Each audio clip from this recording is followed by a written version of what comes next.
whether you are traditionally published or not, you need to do a lot of pre-launch promotion. But if you are traditionally published, you have the advantage there of the brand clout of your traditional publisher. I want to share key differences between self-publishing and traditional publishing and who I see them successfully working for and what things that you do need to consider before you go all in on one or the other.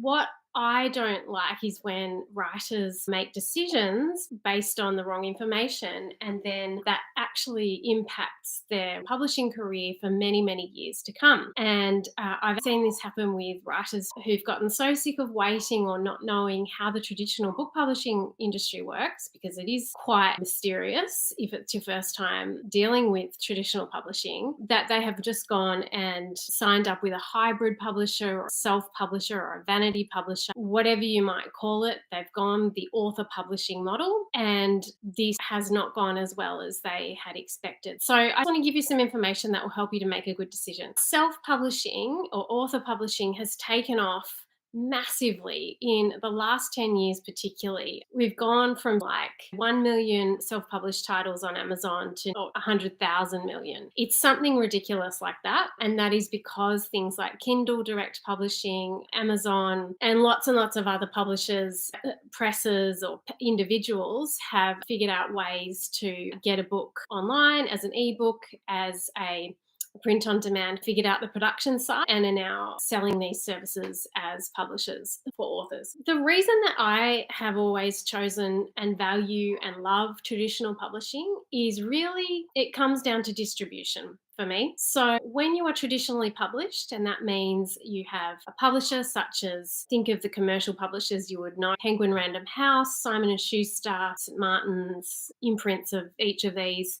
Part of their model, the traditional publishing sales model, is to get you stocked in bookshops. This is probably the biggest benefit to traditional publishing. Yes, it takes a lot longer to get your book picked up by a publisher or to get an agent if you are trying to get an agent. But once you have signed on with an agent or a publisher, delivered the manuscript, you can pretty much focus on being an author and your work. You're not having to deal with this whole idea of distribution and storing the books and marketing and promotion. Well, certain marketing promotion aspects, which I'll talk about in a minute. But for me, the reason that I have chosen traditional publishing is because of that distribution aspect. So even though I do read a lot online, an enormous amount online, typically I find a new book or a new author through going to the library and browsing my favorite sections, which are generally in the nonfiction area: biography, memoir, leadership, self-development, all types of nonfiction. I don't read a lot of fiction though, or I subscribe to a lot of bookseller catalogs, and this is how I find out about beautiful new books that are coming out. The thing about traditional publishing is when your book is distributed in these bookshops, different publishers have different arrangements with certain booksellers. Independent bookstores versus the bigger mass market chain booksellers, places like Costco, Walmart, Target, for example, which do stock books, and it's really, really good if you have a publisher who has a distribution arrangement with those places like Costco or Walmart, because that's going to reach a wider market.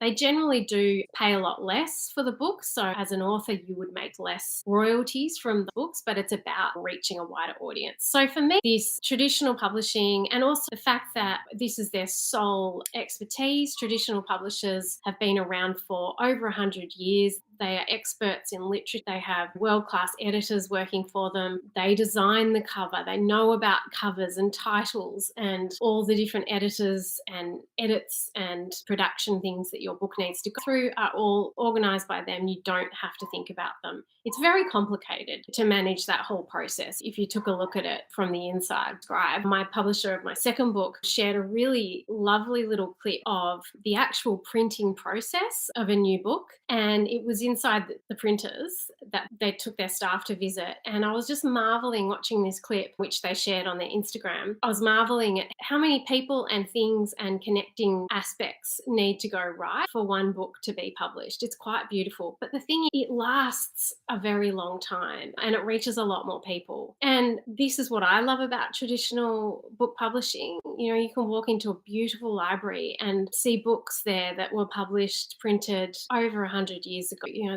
they're works of art. It's literary art. And you just don't get this if you are self-publishing. You don't have the publisher taking care of you as an author or a writer whose sole profession and business and industry is printing and producing books. Now, some smaller vanity or hybrid publishers do have a bit more experience than others, but it's that brand recognition of having a traditional publisher. Let's say your book is published. So let's say, my book is on the shelf at my local library, which it is. It has Scribe on the side. And that implies a level of backing to your work as an artist, as a writer, that just isn't there when you self-publish. So you have that social proof, I guess, that what you have written is of a certain standard and it has been considered and worked on by a certain number of people before it has actually met the market. I'm being very broad here. And so that's me. That's what I've chosen, because I love libraries and I love bookshops and I love publishing, the ins and outs of it, even all the difficult aspects, namely how difficult and elusive and exclusive and hierarchical it all is, and trying to find an agent, trying to find an editor, a publisher, and pitching your work, all of that. It is very difficult, and only a certain caliber or number of writers do get picked up by an agent or a traditional publisher, but that's for good reason, because they have these standards, they have a whole level of sales and business that they manage that you don't have to think about when they sign you. So the time with traditional publishing for you as the author, for me as the author, is spent before the book comes out, writing it and pitching it and selling it to the potential publisher, and then you get to be an author or a writer. You do need to contribute to the marketing. That is a big part of succeeding as an author in 2020 and the current age, but it is not to the level of complexity that you need to master if you self-publish. Now, self-publishing can work really, really well, and I'll share with you who it works well for. I have seen some books get an enormous amount of pre-sales, press coverage. They've gone on to have long lifespans and continue for a few years. Or one author that I spoke to, she actually self-published and then got a traditional book publishing deal afterwards. Her book was reproduced in a new format by a commercial publisher. She's a coach. She has a massive audience. She knows marketing. These are the people that self-publishing works well for. Self-publishing works really well if you already have a really good platform and audience, if you have some way of distributing and marketing your work to your audience, and if you have the resources to manage the production and the distribution, the storing, the marketing, that whole project management side of it, because it is complicated. It's complex. Part of the reason I love traditional publishing is I never had to make decisions about what format and what typeset style my book was going to be published in, or all these really technical details. And there are a lot of technical details that go into producing a quality work. So if you have a platform, if you have a big audience, if you're a coach or some kind of personal brand or business, you can distribute these books and sell them and market them to your audience who actually wants and needs that. You can succeed, but there are a lot of costs. And that's why I say that you need to have a certain amount of resources if you want self-publishing to work for you. And who I don't see it working for is the majority of people who choose self-publishing simply because they're tired of not hearing back on their pitches, or they don't know how to create a platform, or even what that means in terms of book marketing and why you need it to get an agent, or literary type writers who are just so bewildered by marketing and the digital side of publishing now, which is an absolute essential for any author pitching or selling a book in the 2020s, whether you're self-published or traditionally published. You do need to be involved in the marketing effort, and you need to show that you have a plan for these marketing and that you have a way to reach your audience. So that's a really, really quick way to look at it, but who it works for. So I do self-published authors feeling very disappointed that they gave up too soon and went with a hybrid press, or just got a not legitimate publisher to quickly print and produce their work, because this leads to problems in the long term. It's very, very difficult. It's not impossible, but it is very, very difficult to then get a traditional publishing deal for the same book if you have already self-published it. The other thing is you need to do a lot of pre-launch promotion, whether you are traditionally published or not. But if you are traditionally published, you have the advantage there of the brand clout of your traditional publisher. So let's say with me, Scott, they have their own publicist. They send particular press releases, marketing material to media and radio at a certain timeline in the process before your book is published. And that's how authors get featured on national and international radio and podcasts and things. Now, you can pitch yourself as a self-published author, and many self-published authors do this successfully. It doesn't have the same clout as if it is marketed under the brand of a traditional book publisher, because as I said much earlier in this live stream, having that brand, Simon & Schuster or Penguin Random House or whatever the brand, or even having an agent. So if you're looking at this, considering whether you should give up searching for an agent or self-publish, even having the brand logo of an agent, it is social proof, in marketing terms. And that makes media and individuals and organizations much more likely to feature you in their own marketing and want to be associated with you, capitalizing on all of that connection when you are traditionally published. As I said earlier, self-published authors who do succeed have a platform, and generally they're already brands within themselves. This self-published author that I have spoken with, she did get a traditional publishing deal eventually for the same book, but this was after she had spent, I think, 10 years building her brand, building her business to a multi-million-dollar company, a multi-million-dollar global brand, and she doesn't even need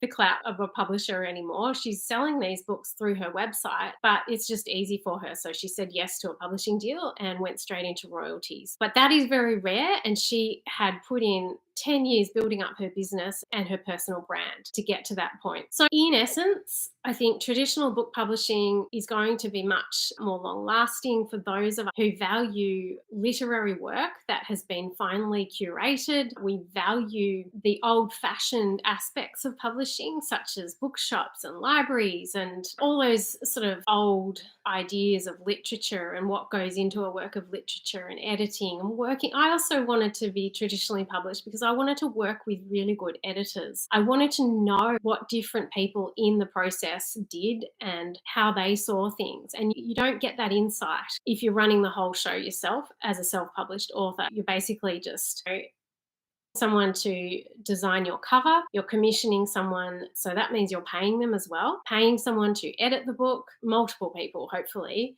You need to get it typeset. I don't even know the technicalities of the actual production side if you are choosing self-publishing. I just know when I've seen it done really badly, and that is very common. It does take longer to get a traditional book publishing deal, but in many ways it's going to last longer. So it's almost like you are planting things that are going to definitely prosper and grow, and you're learning in the process. Another reason that I wanted to be traditionally published is I wanted to learn. So if my particular book proposal or the manuscript was working on for a publisher was they didn't like something, I wanted to know why. And this taught me so much about publishing, everything from titles to what sort of titles work better and what they want in a query and what an agent actually does for you and what they need to see. I wanted to learn all of that stuff, and you do sort of lose that opportunity when you just quickly decide to do it yourself. I just wanted to give a bit of insight into where I believe the two publishing models sit. I think self-publishing is really exciting if you do have the resources, if you're happy to manage and micromanage so many moving parts and pieces, and the timelines particularly of marketing your book to media.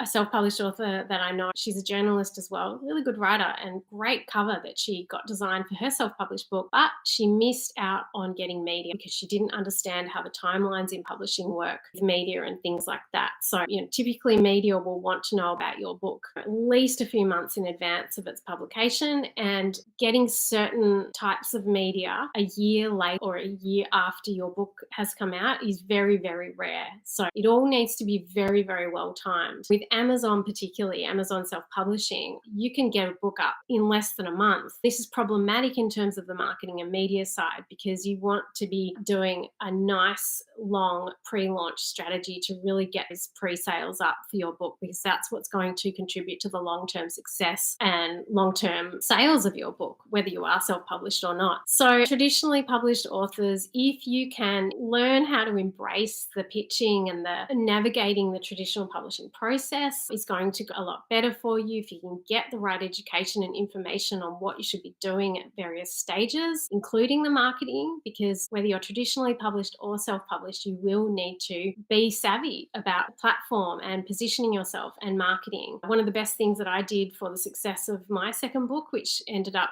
becoming a bestseller, was I took 3 months off. The moment it was published, from the week before it was published to 2.5 months after that, I organized events, I wrote talks, I did lots and lots of social media, very strategic talks and social media marketing. And this was all off my own bat, and this was working in conjunction with my publisher, because I know how important it is to harness that publication date. I knew that that's when any of the big media was going to come through, and I needed to be available for it, and I needed to be able to do it really well. So that was a really strategic decision that I made. And you can't make those decisions unless you understand how the timelines work in traditional publishing.